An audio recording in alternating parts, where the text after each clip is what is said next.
This week on For the Record, we sit down with the head of public education in Wisconsin and an office dedicated to keeping kids safe. Plus, as Wisconsin's highest court welcomed a new justice, it's also saying goodbye to another, what the shift of power could indicate. And money problems for Dane County. Where did $30 million go, and what's at risk? We now present For the Record. Welcome to For the Record. I'm Elly Laliberte. Well, Wisconsin schools returned this week, so we're starting off by checking in with the office that oversees public education in the state. Now, this year, the State Department of Public Instruction is updating the way it grades schools and districts. Now, I spoke with State Superintendent Jill Underly about that change. Thing I want to touch on here is these changes that we're seeing to the way your office is looking to change the way it grades schools and districts. I know you faced some criticism last summer to changing the benchmark for testing standards and the way that those were looked at. So why this change, and are you expecting any criticism on this one as well? Yeah, so I think, again, it's just really important for your viewers to understand that these are two different things. So what we're doing this time is it's the report card. So school districts and individual schools get that report card annually. And so it's just really important to understand what these report cards are for. And they're not assessment scores. Report cards and the way data is measured is actually in state law. And assessment scores are just a piece or a component of these overall report cards. So there's multiple points of data. And the whole point is that a lot has changed, I guess. I could say really since these were first rolled out 15 years ago, again, in state law. There's been new laws, there's been new testing, there's different ways of measuring student success and priorities. And because of the way these metrics have evolved, updates were overdue. If we're going to be able to understand where our schools need more support, we really needed to just adjust and make sure that we were following the best ways of measuring student success and priorities. So it sounds like you think a lot of folks will be on board with this update. I do. We've consulted with our partners in the legislature. They were expecting it. And when you think about, just the trajectory of the past 15 years, we've had, of course, a couple different times in there where we didn't assess. And I think it's going to be interesting when we look at where we were before the pandemic and then where we are now 5 years out. And where our schools are making progress and where they need more support. And so you were just reelected to a second term back in April. And at the time you said your biggest priority was getting the budget passed. Now that that's happened, are you satisfied with that going into the school year? There's always room for improvement, right, in everything we do. And the budget, I look at it as a starting point. I know that there was a lot of negotiation on both sides, making sure that, we were able to get resources to everybody. And there's a lot of needs, I get that. But this is the first time in 15 years where Wisconsin school districts are not getting an increase in revenue. And the burden is going to fall on our local communities. And so kind of keeping on this funding theme, moving to the federal level, the Trump administration has threatened some school funding based around DEI programs, things of that nature. Would DPI comply with certain changes to keep federal funding to help offset maybe some of that state funding that you say you don't have right now?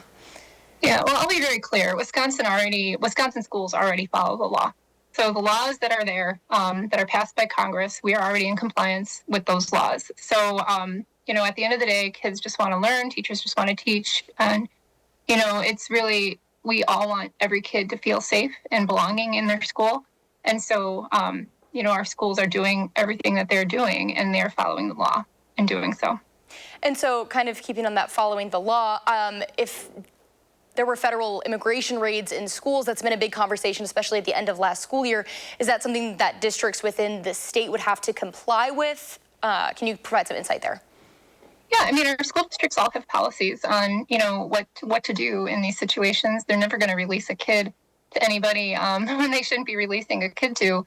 And so really, it's just, again, we follow the law as they are written, through Congress and passed. And we trust our local school districts to make these decisions and follow their policies. And so as the Trump administration is attempting to dismantle the Department of Education, how can DPI provide stability for the 400 districts it oversees in our state? Yeah, I mean, we are just doing everything that we can to make sure that we're communicating well with our school districts as to what's coming out of the federal government. There's a lot of talk about returning, education back to the states. And so what we're doing is we're just ensuring that, we're trying to make it as seamless as possible. We're trying to maintain some of the programs that came from the federal government, like green schools or blue ribbon schools. But we're doing what we can in order to just make sure that everybody understands where they stand on funding. We were waiting on our funding for certain federal programs, and we finally got those grant award notices over the summer, like in late July. So we're just doing everything we can to just make sure that the lines of communication are open with our school districts, and so that there's no surprises going forward. Thank you so much for taking the time to chat with me. You bet. Thank you. And this week, Wisconsin Supreme Court Justice Susan Crawford heard her first case on the bench. This after Elon Musk's multi-million-dollar gamble to influence April's state Supreme Court election. Justice Crawford's election victory cemented a 4-3 liberal majority on the Wisconsin court.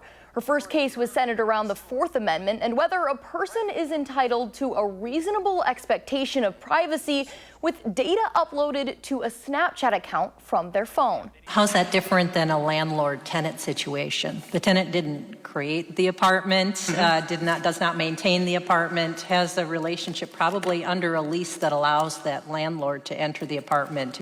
Crawford is not the only change to the bench. Conservative Justice Rebecca Bradley decided to not run for re-election. Now, in a statement, she writes in part, quote, "The conservative movement needs to take stock of its failures and identify the problem and fix it. I will not seek re-election to the Wisconsin Supreme Court because I believe the best path for me to rebuild the conservative movement and fight for liberty is not as a minority court member." And in D.C., lawmakers are already off to the races to avoid a government shutdown. Congress returning from its summer recess to face a September 30th funding deadline. Democratic leaders are calling for a bipartisan meeting, but some Republicans are threatening to go it alone. Under the Senate filibuster rules, Democratic votes are going to have to be at the table, but we have to get spending under control here in Washington to get this country back on track. Also at the nation's capital, Secretary of Health and Human Services Robert F. Kennedy Jr. testified before a Senate committee. The previously scheduled Senate Finance Committee hearing comes a week after the firing of the CDC director and the resignations of several high-profile agency officials. We are the sickest country in the world. That's why we have to fire people at CDC. They did not do their job. This was their job to keep us healthy. Thank you, and I need to fire some of those people to make sure this doesn't happen again. Now, after that hearing, Wisconsin Senator Tammy Baldwin quickly offering to help RFK Jr. pack up his desk. When you fire people at the CDC, there's no one there to help communities deal with public health emergencies like lead poisoning.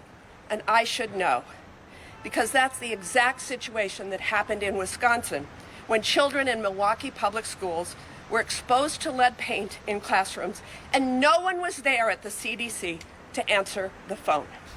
Now, the Trump administration continues to defend Kennedy, even as public health experts sound the alarms over new guidelines restricting eligibility for COVID vaccines. And the Wisconsin judge accused of helping a man evade arrest by U.S. immigration agents in her courtroom will stand trial in December. Milwaukee County Circuit Judge Hannah Dugan is charged with concealing an individual to prevent arrest and obstruction. Her trial is set to begin December 15th and is expected to last about a week. Now, Dugan has pleaded not guilty. She faces up to 6 years in prison and a $350,000 fine if convicted of both counts. When we come back, why Dane County is short roughly $30 million and what is it doing to fix it?